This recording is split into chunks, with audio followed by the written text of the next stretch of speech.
அதனால 20 வருஷமா கவனிக்கிற இடத்துலயே இருக்காரு.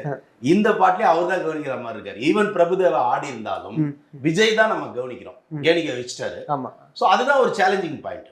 நீங்க ஒரு குதிரை மட்டும் ஓடி அந்த குதிரை ஃபர்ஸ்ட் வருதுன்றது கணக்கு கிடையாது. கண்டிப்பா. மூணு குதிரை நல்லா ஓடக்கூடிய குதிரை.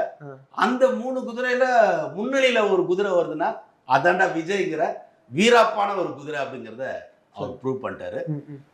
விஜய் சாருக்கு அது நிச்சயமா நல்ல ஒரு என்ன சொல்றது, அவருடைய வழக்கம் போல அவருக்கு சார் விஜய் சாருடைய ஃபேன்ஸுங்க என்ன எதிர்பார்ப்பாங்கன்னா தியேட்டர்ல வந்து ஆடணும், அவர் கூட இவனும் ஆடணும். அந்த ஃபர்ஸ்ட் ஷோல அந்த ஒரு 3 நாள் ஃப்ரைடே சாட்டர்டே சண்டே அந்த 3 நாளும் அவர் அங்க ஆடுவார், இவன் இங்க ஆடுவான்.